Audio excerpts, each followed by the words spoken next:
Hello, and welcome to this presentation of the recovery of the bald eagle uh, by me, John Holland. Thank you for watching, and let's get started.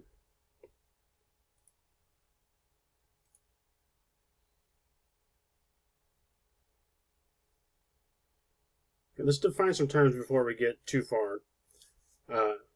What is an endangered species? An endangered species is one that, without intervention, will die out over the next several years or decades. This can happen within a localized area like Yellowstone National Park and the gray wolves, or it can happen globally like with tigers. Examples of endangered species are like the green sea turtle, the black-footed ferret of America, and the African elephant. Then within endangered species, there are several subcategories. Most often are the vulnerable, near threatened, and least concern. Organisms can be separated even further. They can be vulnerable, which means they are on the verge of being endangered.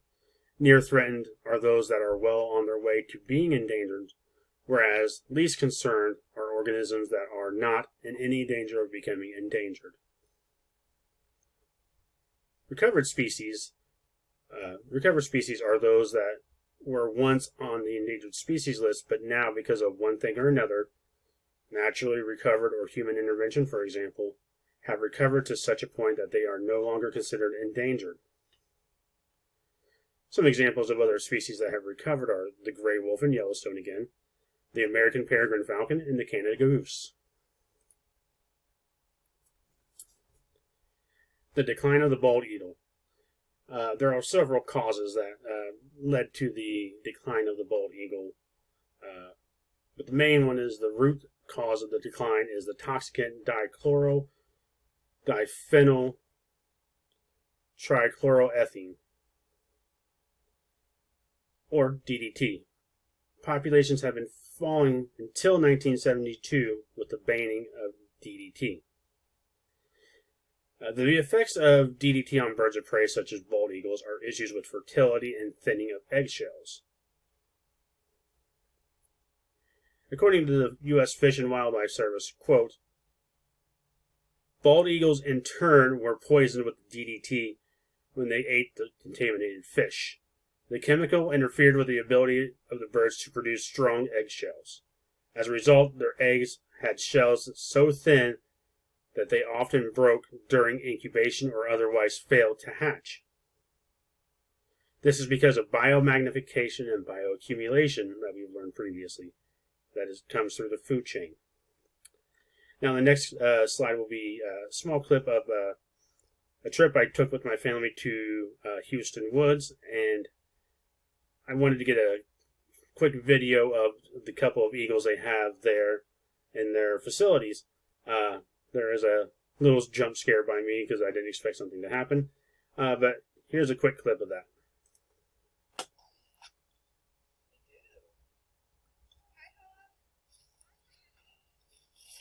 Whoa!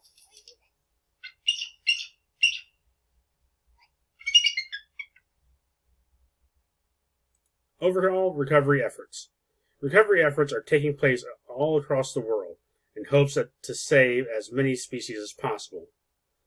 The article titled, By the Numbers, How is Recovery Defined, states that, quote, recovery plans synthesize the available information on biology, status, and threats for a species and specifically measurable recovery objectives and threat abatement measures that, when they are achieved, will allow the species to be delisted and categorized as recovered.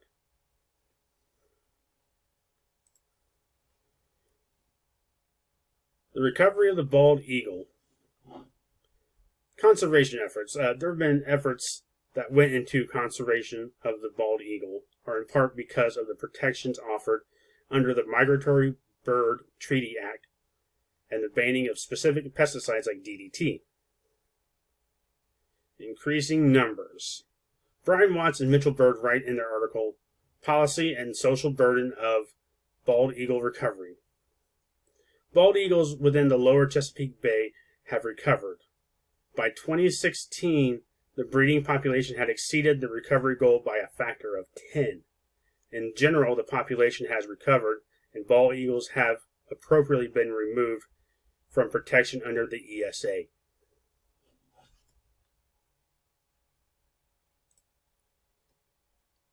Why the bald eagle? Why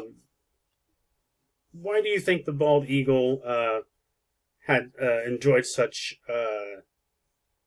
benefits from being protected and recovering and getting off the endangered species list?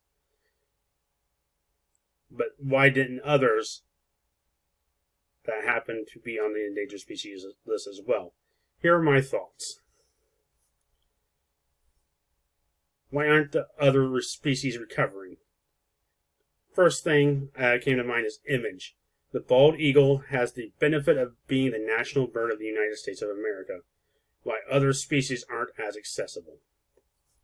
The bald eagle has a great marketing team that helped it recover, while other species languish away on the endangered species list. Secondly is difficulty. Other species like elephants are difficult to apply normal conservation efforts to them. For example, to conserve elephants, breeding is needed. However, this is a difficult and possibly dangerous task to accomplish. From the act of encouraging partners to mate or inseminating to the long gestation period of the elephant, so many things could go wrong. And thirdly is access. Many endangered species live in remote areas like sealed caves or thick jungles that make getting to them nearly impossible. Thanks for watching.